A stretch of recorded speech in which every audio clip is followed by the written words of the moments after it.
I never imagined that folding the last tablecloth after my son's birthday party could turn into the most unexpected evening of my quiet life.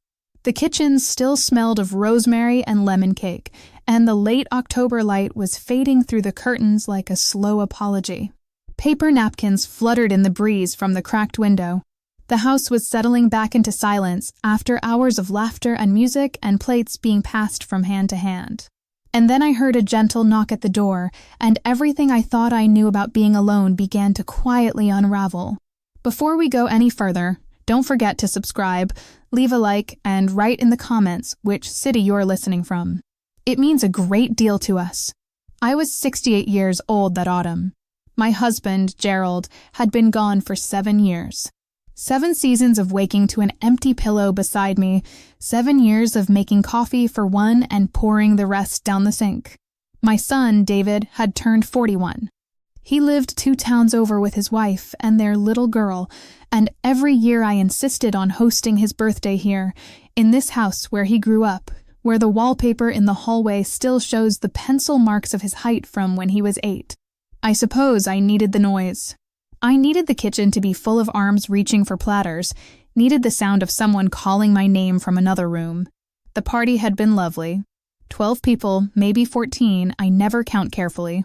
There was cake and wine, and my granddaughter climbed into my lap and fell asleep there, warm and heavy as a promise. By 7 o'clock, the last car pulled away, and I stood in the kitchen alone, looking at the mess we had made together. It was beautiful, that mess. It meant the house had been used. I started with the tablecloth first, because folding always calmed me. That was when the knock came, soft and unhurried, the way only someone with no agenda knocks. I opened the door to find a man I half recognized from the neighborhood. He was perhaps 60, perhaps a little older, with steady hands and kind eyes the color of wet slate. He held a covered dish wrapped in a blue tea towel and explained, a little apologetically, that his name was Martin, that he lived 3 houses down, and that his wife had always brought something to every gathering on the street before she passed. He said he had found her recipe card for chicken stew in her handwriting and thought someone might enjoy it tonight. His voice was low and careful, the voice of a man who had learned to take his time with words. He wore a flannel shirt, unirond, and his shoes were dusty from the walk. I noticed that he did not look at the house the way visitors do, checking the frames on the wall or the polish on the furniture. He looked at me, only me. And there was something about the steadiness of his gaze that caught me off guard, something I had not felt since Gerald used to pause mid-sentence just to see if I was still listening.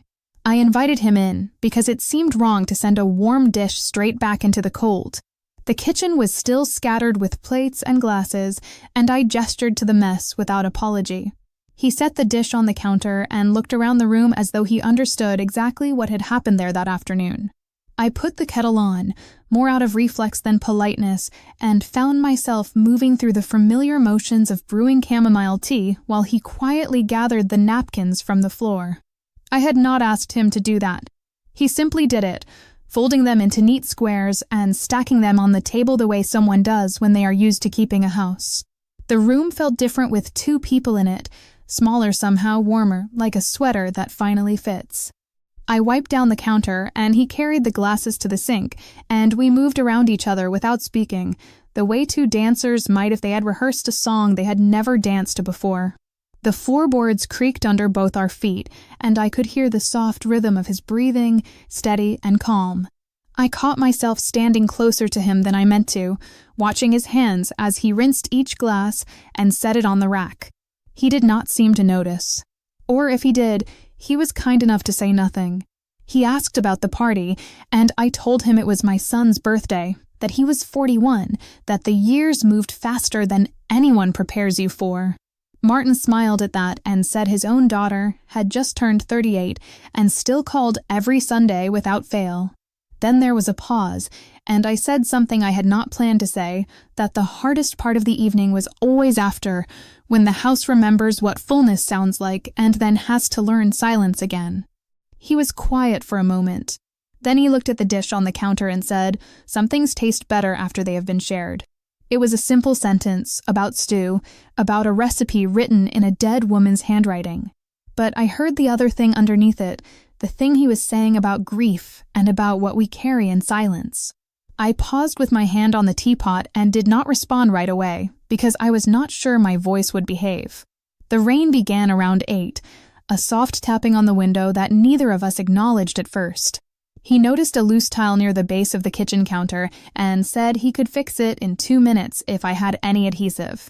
I did, somewhere in the drawer Gerald used to keep, the one with the screwdrivers and the tape and the battery-operated flashlight that still worked.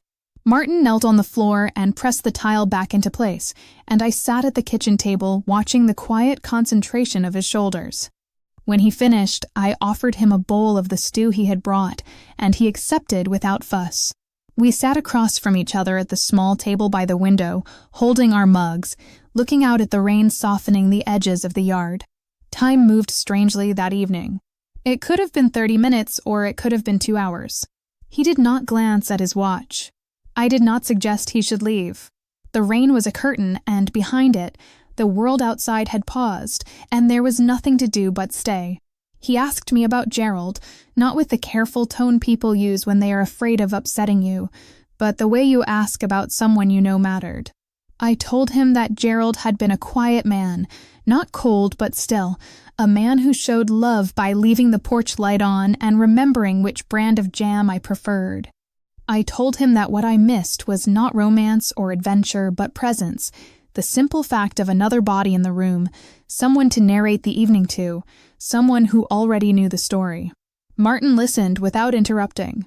Then he told me that his wife, Helen, had been gone for 4 years, that their marriage had not been perfect, but had been honest, and that his children lived far enough away that the quiet had become a room of its own.